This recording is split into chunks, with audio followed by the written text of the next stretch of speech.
केंद्र सरकार के द्वारा किसानों को आय को दोगुना करने को लेकर के और उनको यहाँ पर सामाजिक और आर्थिक स्थिति में सुधार करने, कृषि और फसलों के क्षेत्र में बेहतरी और नवीकरण यहाँ पे संसाधनों को विकसित करने को लेकर के एक दीर्घकालिक योजना विकसित की गई है। इस योजना को नाम दिया गया है पीएम धन धान्य कृषि योजना।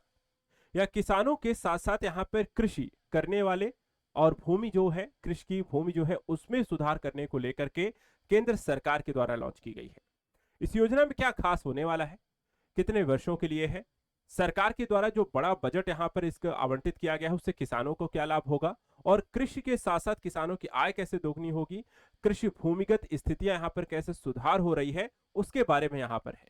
तो एक तरीके से अगर हम देखें तो सरकार के द्वारा जो प्रोस्पेक्टिव यहाँ पर डेवलप किया गया इस योजना के लिए कहा गया है कि बीते 11 वर्षों में सरकार के द्वारा एक निरंतर प्रयास किया जा रहा है। कैसा प्रयास कि किसान जो है सशक्त हो, जो लगातार यहाँ पे कृषि पर निर्भर है, तो खेती पर ज्यादा निवेश को प्राथमिकता मिले और निवेश ज्यादा होगा तभी यहाँ पर किसानों के फायदे की बात होगी और नई तरीके की चीजें यहाँ पर उनको प्राप्त होंगी। इसको लेकर के सरकार ने देश को आत्मनिर्भर बनाने के लिए और किसान के कल्याण को यहाँ पे प्राथमिकता दी है। ये कैसे संभव होगा, तो सरकार के द्वारा इसके लिए 2 नई योजनाएं शुरू की गई हैं।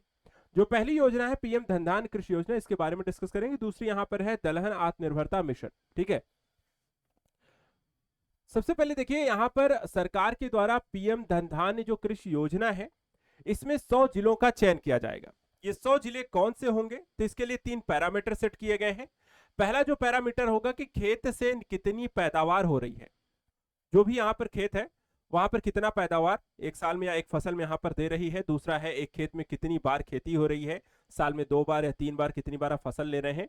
और तीसरा है किसानों को लोन या निवेश की यहाँ पर कितनी सुविधा है, यदि उनको यहाँ पर लोन लेना पड़ रहा है तो क्या उनको लोन आसानी से मिल रहा है, कितनी बार मिल जाता है, क्या समस्याएं आती हैं, क्या चुनौतियां हैं लोन को लेकर के, ये समझना है। इसी के संदर्भ से प्रधानमंत्री कृषि धन धान्य योजना जो है इसके माध्यम से जो अन्नदाता हैं या किसान हैं उनको समृद्ध बनाना है, क्योंकि किसान अगर समृद्ध होता है तो उसके आपके देश की प्रगति सुनिश्चित होती है। इसके लिए सरकार के द्वारा 16 जुलाई 2025 को देखा है तो कैबिनेट के द्वारा इस योजना को स्वीकृति दी गई थी। 1.7 करोड़ किसानों को इस योजना के माध्यम से सीधा लाभ प्रदान किया जाएगा।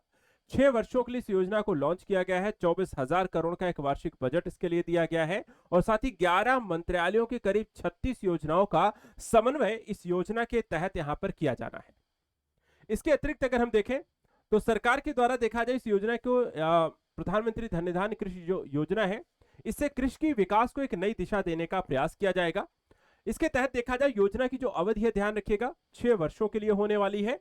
ठीक है, और वार्षिक जो बजट है इसके लिए आवंटित किया गया 24,000 करोड़। कुल जो बजट यहां पर रखा गया है वो 1.44 लाख करोड़ का है। ठीक है, लगभग देखा जाए तो 1.5 लाख करोड़ का बजट इस योजना के लिए सरकार के द्वारा आवंटन किया जा रहा है।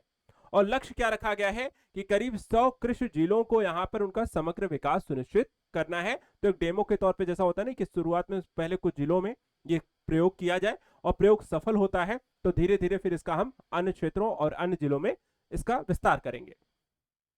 इससे क्या उद्देश्य इस योजना के तहत रखे गए हैं, तो यहां पर देखा जाए तो करीब 5 उद्देश्यों को हासिल करना सरकार का यहां पर है। पहला कि कृषि उत्पादकता में वृद्धि को सुनिश्चित करना है। दूसरा, पोस्ट हार्वेस्ट भंडारण क्षमता में सुधार करना है। तीसरा है सिंचाई की संरचना को सुदृढ़ करना है। चौथा, फसल की विविधीकरण और सतत कृषि पद्धतियों को बढ़ावा देना है। और 5वीं चीज है कि कृषि ऋण की उपलब्धता में वृद्धि करनी है। और ये सारी चीजें यहाँ पर इन 100 जिलों में यहाँ पर इस योजना के तहत यहाँ पर अचीव की जाएंगी। और इसको अचीव करने के बाद इन जिलों में जो रिजल्ट यहाँ पे प्राप्त करना चाहते हैं अगर वो मिलते हैं, किसानों की यहाँ पर आय बेहतर होती है, सामाजिक तौर पे और आर्थिक तौर पे वो समृद्ध होते हैं, तो इसके माध्यम से न सिर्फ यहाँ पर भारत देश को यहाँ पर किसानों को जो एक लगातार देखा जाए तो समस्याएं झेलनी पड़ रही हैं उससे उनको निजात मिलेगा। दूसरी तरफ किसान जो होगा भारत की अर्थव्यवस्था में यहाँ पर एक रीढ़ की हड्डी के तौर पर कार्य करेगा, क्योंकि इसे हम कहते हैं अन्नदाता, यानी कि देश का भरण पोषण करने वाला व्यक्ति। और ऐसे व्यक्ति का सशक्त होना सबसे जरूरी है और कहीं ना कहीं ये योजना उसी दृष्टिकोण से विकसित की जा रही है प्रायोगिक तौर पर। ठीक है, तो ये योजना रही कृषि प्रधानमंत्री धन धान्य कृषि योजना।